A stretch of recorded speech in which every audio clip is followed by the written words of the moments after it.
class, and in this class we will focus on the remaining questions of exercise 6.2.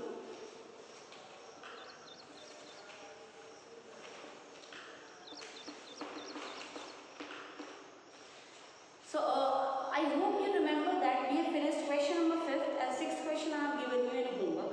So directly I am coming to question number 7. I am reading the question. If you have your book, please focus in your book only. Question is, prove that a line drawn through a midpoint of one side of a triangle parallel to another side bisects the third side. Okay. This is question number 7. Okay. Whatever be the statement is given in this question, we will try to make a figure on the basis of those hints given in the questions. ये आपका एक triangle है, ठीक है. अभी क्या बोल रहा है? Question is prove that a line drawn from the mid point of one side. ठीक है, तो आपके ट्राइंगल में suppose its name is A B and C, and suppose A B, this side is having mid point P. Okay, you can write in triangle A B C, P is the mid point of side A B. Fine, इसके आगे क्या बोल रहा है? Mid point of one side parallel to another side bisects the third side. तो अभी parallel क्या कर रहा है? इसके जो पैरेलल है एक लाइन हम ड्रॉ करेंगे. Consider this is Q. Okay, तो two things are given, we write over here. ठीक है, दो चीजें जो है हमको गिवन है वो हमको यहाँ पर लिखना पड़ेगा. वो क्या है कि हमने लिखा P is mid point of A. समझ पा रहे? जो स्टेटमेंट है उसी स्टेटमेंट को हमने फिगर बनाया, फिगर के बाद हमने गिवन के फॉर्म में लिख दिया. ठीक है, इसके साथ एक चीज और दी हुई है. वो क्या दी है? Parallel to another side. अब समझो भाई, यहाँ से आप लाइन ड्रॉ कर रहे हो तो इसके तो पैरेलल होगा नहीं, ए बी के तो पैरेलल होगा नहीं, बी सी के पैरेलल होगा. तो सेकेंड थिंग जो आपको गिवन है वो है, इसको आप फर्स्ट कर सकते हैं, तो आपको सेकेंड करने कोई इशू नहीं. ये हो गया P Q is parallel to B C. I hope it is clear. ठीक है, two things are given. P is midpoint of AB and PQ is parallel with BC. Two things are there. After this, to prove. ठीक है, आपको क्या proof करना भाई? Proof करना है कि ये जो लाइन सेगमेंट है, ठीक है, line segment PQ, okay, where P is the midpoint of AB and PQ is parallel with BC. So this line segment PQ is dividing AC at Q, and Q is the midpoint of AC. Okay, so to prove, you can write that Q is the midpoint of AC. I hope till here everything is clear. Given, ठीक है, दो चीजें हैं. P is the midpoint of AB, PQ is parallel to BC. To prove हमको करना है Q is also the midpoint of AC. And after doing this, ठीक है, we will come to proof को इतना कुछ वो नहीं है. ठीक है, इतना कुछ सॉल्व करने के लिए नहीं है. आपको सिंपल सा दिमाग लगाना है क्योंकि इसमें हिंट भी दिया है. ठीक है, आप अगर क्वेश्चन देखोगे तो क्वेश्चन के बाद एक हिंट दिया, recall that you have proved in class 9. ठीक है, अब क्लास 9 में ऐसा कोई थ्योरम था क्या? आपको अगर याद आ रहा हो ऐसे कोई ट्राइंगल चैप्टर से या लाइन्स एंड एंगल्स चैप्टर से कोई ऐसी थ्योरम थी है जहाँ पे आपने ये ऐसा कुछ पढ़ा हुआ है. ठीक है, तो याद कराते आपने जो है मिड पॉइंट थ्योरम पढ़ेगी. ठीक है, मिड पॉइंट थ्योरम जो है वो आपको ऐसा कुछ दिमाग में एक आइडिया आपको दे रही होगी. ठीक है, जिसमें दो साइड से उनके मिड पॉइंट कुछ तो भी अगर आपको याद है तो अच्छी बात है, और नहीं याद है तो एक बार प्लीज़ जाके मिड पॉइंट थ्योरम को पढ़ लीजिएगा. ठीक है, क्योंकि यहाँ पर हम वो आपको रिवाइज नहीं करा रहे. ओके, हम इस क्वेश्चन को सॉल्व कर रहे हैं. ठीक है, तो उन्होंने जैसे बोला है कि आपने ये थ्योरम को ऑलरेडी प्रूव कर चुका है क्लास 9 में. ठीक है, अब आपको प्रूफ भी याद कराना पड़ेगा. तो छोटा सा एक हिंट देते हैं. ऐसा कुछ स्टेटमेंट था, ठीक है, कि दो मिड पॉइंट है. ठीक है, और ऐसा आपने कुछ प्रूव किया था. अगर आपको याद आ गया तो अच्छी बात है, और नहीं याद आया तो प्लीज जाके एक बार देखिएगा. ठीक है, तो ये है बात हुई मिड पॉइंट थ्योरम के बारे में. अब हम यहाँ आते हैं कि यहाँ पे हम इसको कैसे प्रूव कर पाएंगे. ठीक, क्योंकि हमको यूज करना है बीपीटी का. ठीक है, बीपीटी का यूज करना है. कैसे हो पाएगा समझो. बोल रहा है कि ये PQ is parallel with BC. ठीक है, हमको ना यहाँ पर इस चीज से कोई मतलब नहीं फिलहाल में. क्यों? क्योंकि हमको 6.1 थ्योरम यूज करनी है बीपीटी, और बीपीटी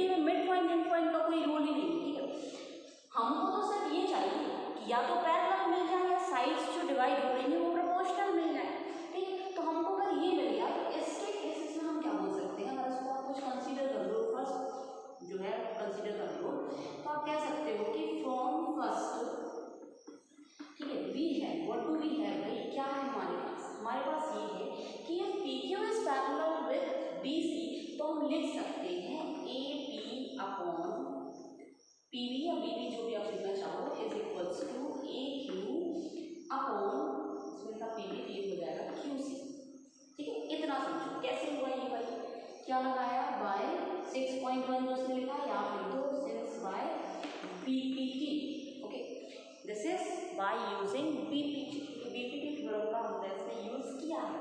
अब आगे बढ़ने की कोशिश करते हैं, ठीक है। अब फोकस करोगे यहाँ पर, ठीक है। ये जो स्टेटमेंट आपके पास आया, क्या ये कुछ हेल्प करे इसको प्रूफ करने के लिए? बिल्कुल करेगा भाई। यहाँ पर देखो AP अपॉन BP, ठीक है, क्योंकि P मिड पॉइंट है, क्योंकि P जो है वो मिड पॉइंट है, तो ये आपस में इक्वल होंगे, ठीक है। तो we can write AP is equal to PV, reason since P is mid point, ठीक है। और अगर आप नहीं लिखना चाह रहे हो ये चीज़, ठीक है, अगर आपको ये नहीं क्लियर हो रहा है तो आप इसको लिख सकते हो सिर्फ गिवन, ठीक है, गिवन भी लिख सकते हो, ठीक है। ये किसी को भी क्लियर होगा कि P is the mid point of AP, that is we can write AP is equals to PP या PV जो भी आप लिखना चाहो, जैसे हमने इसमें PV यूज किया है तो इसको भी हम PV लिखेंगे, समझ आ रहा है। मतलब यही स्टेटमेंट यहाँ है, यही स्टेटमेंट यहाँ है, आपको जो लिखना है जहाँ और भी लिखना है वो लिख लो, लेकिन यूज यहाँ करना पड़ेगा। तो अगर ये इक्वल है तो इनका रेशियो क्या होगा भाई, 1:1, ये हो गया 1:1 equal to AQ upon QC, और इसको अगर आप क्रॉस मल्टीप्लाई करा दो, ठीक है, क्रॉस मल्टीप्लाई कराओगे तो क्या हो गया भाई, AQ equals to QC, and when it can be possible, it is only possible when is Q is midpoint of BC। समझ पा रहे हो क्या किया हमने? एक बार फिर से रिवीजन करते हैं क्वेश्चन का।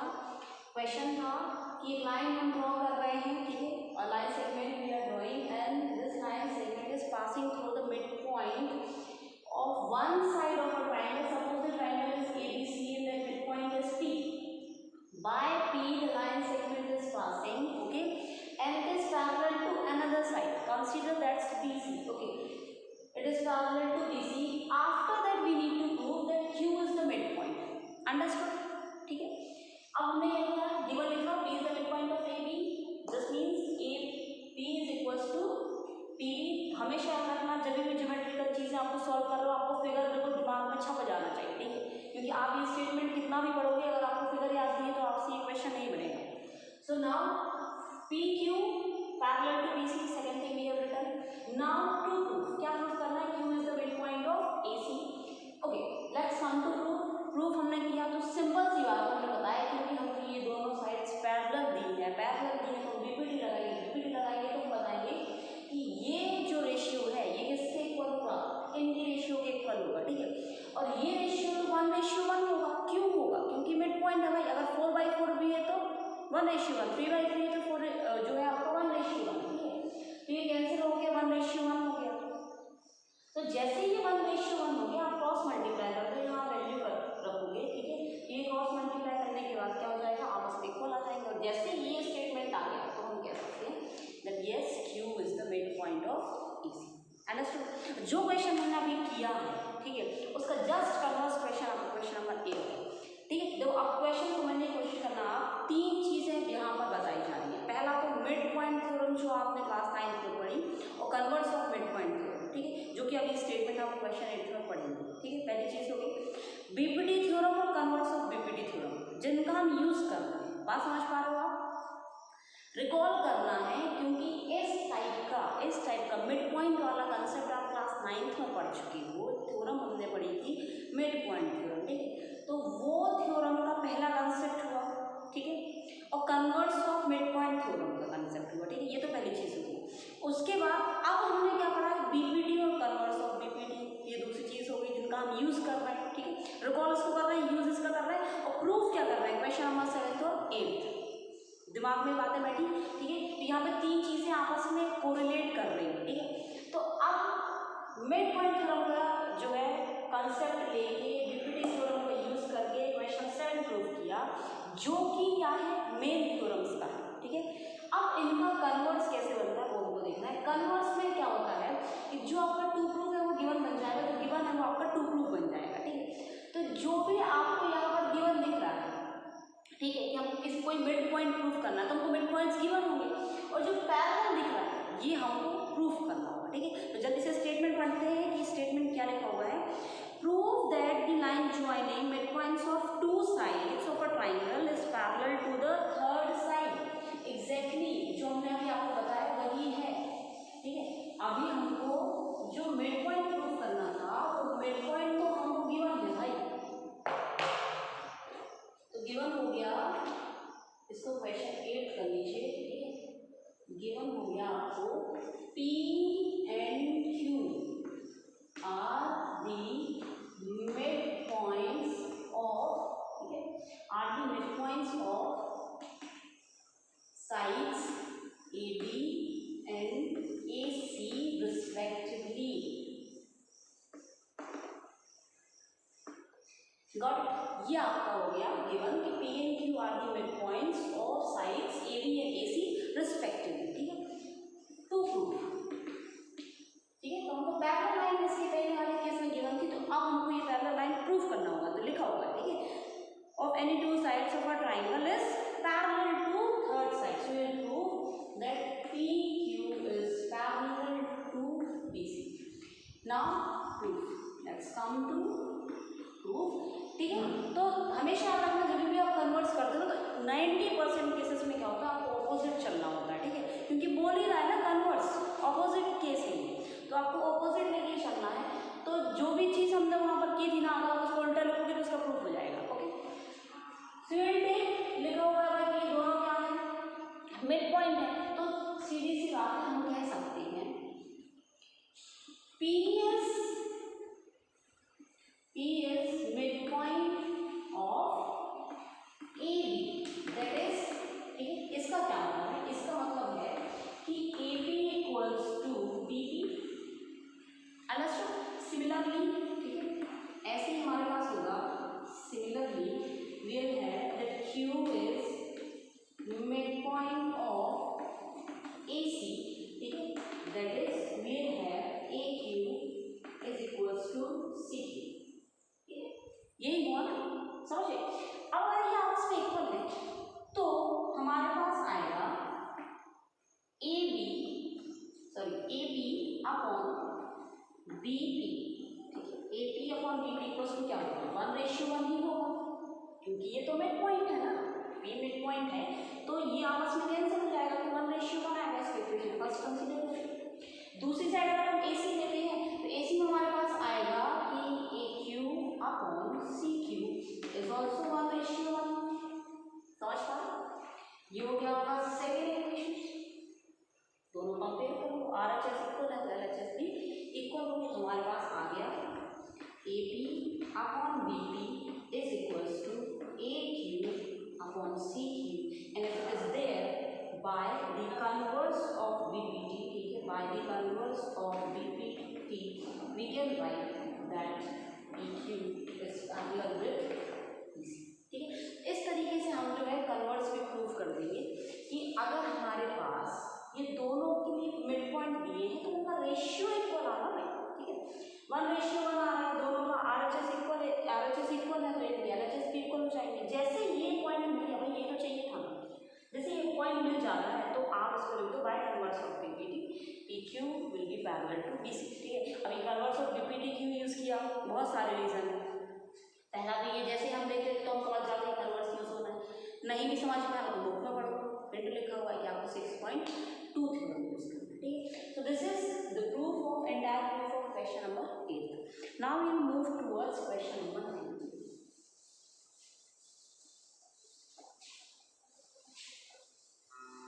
क्वेश्चन नंबर 9 is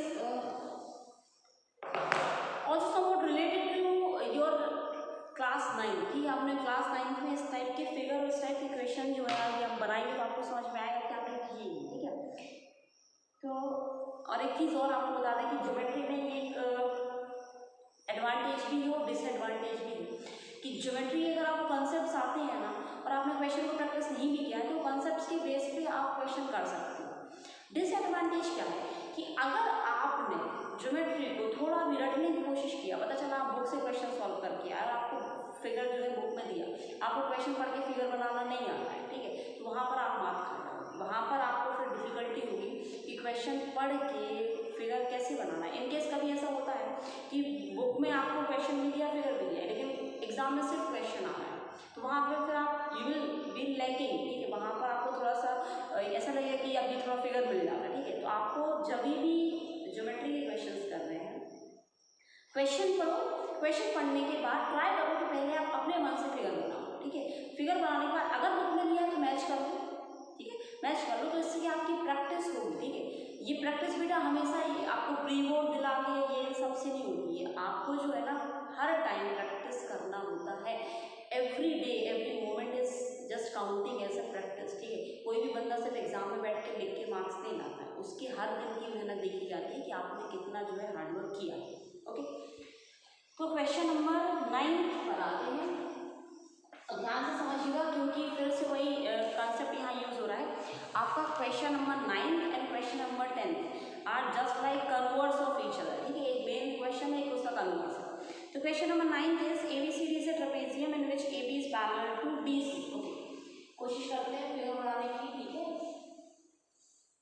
क्योंकि हमें पता नहीं कि स्मॉलर साइड कौन सी है और बिगर साइड कौन सी है, तो कोई इशू नहीं है, आप कोई भी लिख लो, ठीक है। AB and BC are parallel to each other, diagonals are intersecting at point O, तो हम डायगोनल्स बना लेते हैं और diagonals are intersecting at point O, no issue. So that, ठीक है, हमें प्रूफ करना है। गिवन लिख लीजिए, जो पहले गिवन है वो लिखे हम कि AB is parallel with CD या DC, जो भी आप लिखना चाहो, ओके। टू प्रूफ आपको करना है, ये बहुत ध्यान से लिखिएगा, ठीक है, क्योंकि इसका जो टू प्रूफ है ना वो भी पता चलेगा क्यों हम बोल रहे हैं, ध्यान से लिखिएगा। CO/DO, ये हो गया क्वेश्चन, ठीक है, गिवन और टू प्रूफ। अब कैसे इसको प्रूफ करना है वो सवाल लिखिए। देखो क्या होता है, जब भी आप क्वेश्चन पढ़ रहे हो तो क्वेश्चन पढ़ के आपको ये चीज़ समझ आना चाहिए कि क्या इसमें कुछ कमी है, ठीक है। कई बच्चे हमको पूछते हैं कि मैम आपको पता कैसे चलता है इसमें कंस्ट्रक्शन करना है, ठीक है, आपको कैसे मालूम चलता है कि ये क्वेश्चन है और इसमें ये टाइप का कंस्ट्रक्शन करना है। अगर आपको ये चीज़ पता ही ना चले तो आप तो उस क्वेश्चन में फंसे रह जाओ। देखो क्या होता है, उसके पीछे एक शॉर्ट ट्रिक है। अगर आपने क्वेश्चन को पढ़ा और क्वेश्चन पढ़ने के बाद आपको जो गिवन है, ठीक है, वो इनसफिशिएंट लगता है, ठीक है, वो आपको लगता है कि ये सफिशिएंट नहीं है, सिर्फ इसके बेसिस पर प्रूफ नहीं कर सकते हो, उस केस में आपको कुछ कंस्ट्रक्शन करना है। क्लियर हुआ, ठीक है। क्या बोला हमने कि जब भी आपके पास कुछ ये चीज़ें ऐसी चीज़ें गिवन है जिसके बेसिस पर आप जो है प्रूफ नहीं कर सकते, ठीक है, कुछ आपको इनसफिशिएंट टाइप फील होगा, तब आपको जो है कुछ कंस्ट्रक्शन करना है। इसलिए हम हमेशा बोलते हैं कंस्ट्रक्शन इफ रिक्वायर्ड, ठीक है। हर चीज़ जो है हर क्वेश्चन में आपको कंस्ट्रक्शन नहीं करना है कि अभी तो प्रूफ जो भी करना वही कंस्ट्रक्शन कर दो, प्रॉब्लम क्या है, तो ऐसा नहीं कर सकते, ठीक है। अब ये हमको सिर्फ इतना दिया है कि AB is parallel with CD, लेकिन ये हमको इनसफिशिएंट है क्योंकि अभी तक हमने जो BPT बात की उसमें कहीं ना कहीं मिड पॉइंट या पैरेलल लाइन कुछ तो ट्राइंगल ऐसा कुछ मिलना चाहिए, तो हम कंस्ट्रक्शन करेंगे यहाँ पर, ठीक है। आई एम राइटिंग कंस्ट्रक्शन, ठीक है। कंस्ट्रक्शन क्या करने वाले, ध्यान से समझो, यहाँ पर हमें एक कंस्ट्रक्शन करने वाले हैं, इसको हम PO, कंस्ट्रक्शन हमने क्या किया, PO पैरेलल टू AB। अब जरा समझना, ठीक है, क्लास 9 यूक्लिड्स ज्योमेट्री, ठीक है, यूक्लिड्स ज्योमेट्री में हमने पढ़ा था line parallel to the same line are parallel to each other, ठीक है। तो ये PQ पैरेलल टू AB है, AB पैरेलल टू CD है, तो ये पैरेलल टू ईच अदर, ठीक है, मतलब PQ AB के भी पैरेलल है, AB CD के पैरेलल है, तो PQ भी CD के पैरेलल होगा, ठीक है। ये इस तरीके से हमने लिख दिया कि PQ is parallel to AB and AB is also parallel to CD। तो ये तो अंडरस्टूड है कि आपस में क्या होंगे, ये पैरेलल होंगे। प्रूफ बनाते हैं। अब हम क्वेश्चन को सॉल्व कर रहे हैं, ठीक है, ध्यान से समझो। वाले कॉन्सेप्ट याद करना है क्योंकि वही आ गया, ठीक है। अगर हमने ट्राइंगल ले लिया, इसको दो पार्ट में डिवाइड कर दें। अगर हम बात करें in triangle A B D, ठीक है, ध्यान से समझना कहाँ है ये ट्राइंगल ए बी डी, ठीक है। तो हमारे पास है पी ओ पैरेलल टू ए, ठीक है। ये कैसे, तो हम बीपीटी लगा सकते हैं। क्या लगाएंगे हम, बीपीटी। जैसे हमने बीपीटी यूज किया तो हमारे पास होगा डीपी। ध्यान से समझना बेटा, क्योंकि इसमें ये जो है ना, ये ना लिखिए आपको, ये जो रेशियो आप लिख रहे हो ये थोड़ा दिमाग से लिखना, ठीक है। यहाँ पर ये ट्राइंगल उल्टा बना, ठीक है, एकदम ऑपोजिट बना है, ठीक है। तो ये D P upon P A equal to आपका होगा D O upon O B, या किस तरीके से लिखा है, ठीक है, ये one B equation first consider, ठीक है। सेकेंड अगर हम देखें नेक्स्ट इन ट्राइंगल, दूसरा जो ट्राइंगल हम देख रहे हैं ध्यान से समझिएगा, वो ट्राइंगल है ए सी डी, ठीक है। कौन से लेते हैं, ए सी डी। ए सी डी ट्राइंगल में यही वाला कंसेप्ट फिर से एक बार यूज होगा, ठीक है, बाय। और पैरेलल कैसे होगा, आपके पास होगा parallel P O is parallel to C D, ठीक है, या फिर आप डायरेक्ट ले सकते हैं बाय कंस्ट्रक्शन, ठीक है। अब यहाँ समझो, जैसे ये पैरेलल मिला तो हमारे पास होगा A P upon P D is equals to A O upon C, equation से, ठीक है। अच्छा ये क्या लिखा हमने, पी डी और ए पी, इसको वही लिख देते हैं, या फिर मत लिखो तो भी ठीक है, कोई इशू नहीं, और लिख दो तो आपकी कन्वीनियंट के लिए, ठीक है। और इसको क्या लिखा हुआ है, ये है आपका वेट पी ए, ठीक है, और ये है आपका क्या डी पी, ठीक, ठीक है। ये इसलिए लिखा है क्योंकि आपको जो है ना सेम ये जनरली मिस कर देते हैं हम, है ना, आप लोग मत भूलिएगा। जो भी आप यहाँ पर लाइन सेगमेंट ले रहे हो, जो भी नेम ऑफ लाइन सेगमेंट ले रहे हो, वही लाइन सेगमेंट को तो कंपेयर करने के लिए ठीक रहता है। अब देखो जरा LHS में थोड़ा सा ये अलग रहा होगा कि क्या ये आपस में इक्वल है, ठीक है। आपस में इक्वल है का मतलब ये है कि स्टेटमेंट जो है थोड़ा सा आपको अजीब सा दिख रहा होगा, है ना। अजीब सा इसलिए दिख रहा है क्योंकि ये जो स्टेटमेंट आपको मिल रहे हैं, ये स्टेटमेंट ऊपर नीचे मिल रहे हैं, ठीक है। तो इनको हम कंपेयर करने की कोशिश करते हैं, ठीक है। एज पर बुक देख लें एक बार,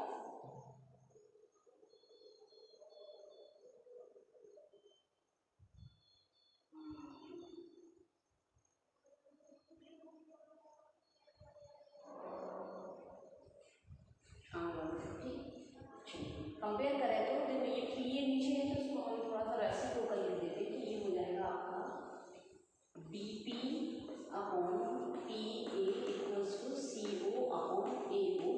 और इन दोनों इक्वेशंस को हम कंसीडर कर लें फर्स्ट और सेकंड, ठीक है। From first and second compare करो तो ये दोनों आपस में इक्वल होंगे, तो ये हो जाएंगे D O upon B O is equals to C O upon A. Okay, or something went wrong? Let me see this. ठीक है, अभी तक तो सब ठीक है, कुछ भी गलत नहीं हुआ, ठीक है। सिर्फ आपको यहाँ पर थोड़ा सा ध्यान रखना है क्योंकि यहाँ पर आपको एक रेसिप्रोकल करना पड़ेगा, है ना। और उसके पीछे रीज़न ये है कि आपको जो एक ट्राइंगल मिल रहा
ट्राइंगल लेंगे, दोनों ट्राइंगल में हम बीपीटी यूज करेंगे, दो इक्वेशंस हमारे पास आएंगे, दोनों इक्वेशंस को कंपेयर करेंगे लास्ट में। लेकिन आपको क्या करना है, देखो ये थोड़ा सा घुमा फिरा देते हैं, इसमें कोई डरना नहीं है, ठीक है। एक आधी स्टेटमेंट इंक्रीज हो रहा है, होने दो, कोई इशू नहीं है, ठीक है। तो ये आपको यहाँ निशाना है, ये यहाँ बस आ गया, ठीक है। तो इसका ट्रांसपोजिशन तो आपको शायद आता होगा, ठीक है। ये सारी चीज़ें बेसिक्स में आती हैं। Last question is question number 10। अब क्वेश्चन नंबर 10 क्या होगा, नबी बोला कि just reciprocal of question number 9। तो क्वेश्चन नंबर 9 को अगर आप देख लो तो बिल्कुल यही है, यहाँ से उठा के ले जाओ, ठीक है। यहाँ से उठाओ और ले जाओ तो पूरा आपके क्वेश्चन नंबर 10 का जो है आंसर आ जाएगा, ओके। तो क्या है भाई, ये गिवन है, देख लो आप तो क्वेश्चन देखो, ठीक है। ये आपको गिवन है, ये आपको प्रूफ करना है। ये कैसे प्रूफ करना है, उसमें तो कहीं नहीं लिखा, उसमें तो ये लिखा है प्रूफ करो ट्रापेजियम। स्टेटमेंट पढ़ देते हैं। The diagonal of a quadrilateral ABCD intersect each other at O such that this is given. इसको अपन ने गिवन कर दिया, ठीक है। And show that ABCD is a trapezium. भाई ट्रापेजियम की डेफिनेशन क्या है, any quadrilateral in which a pair of opposite sides should be parallel, ठीक है। तो वही तो हम कर रहे हैं, AB पैरेलल टू CD, ठीक है। By the definition of trapezium ये हो गया आपका टू प्रूफ, ठीक है। I am not writing much, तो ऐसा नहीं है कि हम सर कर, ठीक है, ऐसा कुछ नहीं है, हम यहाँ पर आलस्य नहीं दिखा रहे हैं। ये क्या है, आपको बहुत जल्दी कोरिलेट कर जाएगा, ठीक है। ये गिवन हो गया, क्योंकि कन्वर्ट्स है तो वही है कि जो टू प्रूफ होगा वो गिवन हो जाएगा, और जो गिवन था वो टू प्रूफ हो गया, ठीक है। तो बाय डेफिनेशन हमने ये क्यों लिखा AB is parallel to CD, क्योंकि ये डेफिनेशन है ट्रापेजियम की, any quadrilateral in which a pair of opposite sides should be parallel, ठीक है। तो हमने ले लिया pair of opposite side parallel, construction आपका यही होगा, ठीक है। क्योंकि अभी भी हमारे पास बीपीटी या कन्वर्ट्स ऑफ बीपीटी यूज करने के लिए कोई पैरेलल लाइन नहीं मिल रही, कोई ट्राइंगल नहीं बन रहा है, ठीक है। तो वो हमने उस टाइप का जो ट्राइंगल है जो फिगर होना चाहिए हमने बना दिया, तो यही कंस्ट्रक्शन आपका होगा। अब हम कैसे जो है प्रूफ कर पाएंगे कि ये AB और CD जो है ये क्या है, आपस में पैरेलल है, ठीक है। तो कुछ भी नहीं करना है आपको, एक बार ये स्टेटमेंट देना, ठीक है। अच्छा, आपको एक्सप्लेन कर दे रहा है और ये होमवर्क में दे रहा है, ठीक है। क्योंकि अभी हमने इसके पहले क्वेश्चन नंबर 8 में आपको बताया है, क्वेश्चन नंबर 8 में अभी हमने आपको बताया है, सिखाया है कि कैसे आपको जो है एक थ्योरम का रेसिप्रोकल या उसका कन्वर्स जो है वो कैसे प्रूफ करना है, ठीक है। तो इसका कन्वर्स आप कैसे करेंगे, हिंट आपको हम दे रहे हैं, ध्यान से समझने की कोशिश करना है। यहाँ तक तो हो गया कंस्ट्रक्शन। इसके बाद आपको क्या करना है कि वन पेयर लेके चलिए, ठीक है। वन पेयर लेके चलिए, वन पेयर से आप प्रूफ कर दीजिए, ठीक है। वन पेयर से आप प्रूफ कर दीजिए कि ये जो है, ठीक है, वन पेयर लेके चले आप, वन पेयर से आपने प्रूफ किया कि PO पैरेलल टू क्या है, AB है। नेक्स्ट पेयर लेके चले, उससे आपने प्रूफ किया कि PO पैरेलल टू क्या है, CD। अगर PO AB के भी पैरेलल है और PO CD के भी पैरेलल है तो AB is parallel to CD। समझ में आ गया, मतलब दो इक्वेशन बनेगी, आपको इनमें से एक एक पेयर लेके चलना है, ठीक है। वहाँ पर आप कन्वर्स ऑफ बीपीटी लगाएंगे, कन्वर्स ऑफ बीपीटी लगाने के बाद आपके पास पैरेलल लाइन आ जाएगी, PO parallel to AB and PO itself parallel to CD, ठीक है। और जैसे ही आप ये प्रूफ कर देते हो तो आपका यूक्लिड का जो स्टेटमेंट जो आपने पढ़ा था क्लास 9 में वो यूज होगा, lines parallel to the same thing, line parallel to the same line are parallel to each other, ठीक है। तो यहाँ पर सेम लाइन आपकी PO है और जो टू लाइन्स है वो AB और CD है, तो ये भी आपस में पैरेलल होंगी। So here I am finishing the video, okay. और द क्लास 2 तो आपको समझना है, इसका सॉल्यूशन करना है, and in case if you are facing any doubt you can ask to me, can write in the comment कि आपको कहाँ पर जो है डाउट हो रहा है, ठीक है। But I don't think so कि आपको कोई ज़्यादा डाउट होगा, आपने आपको बोल दिया है कि कन्वर्स ऑफ बीपीटी लगाना है, कन्वर्स ऑफ बीपीटी ही लगाना है, क्योंकि पहला लाइन प्रूफ करना मतलब वही लगेगा, ठीक है। So I think it's sufficient for today's class. In the next class we will try to continue our next exercise, okay. So thank you so much.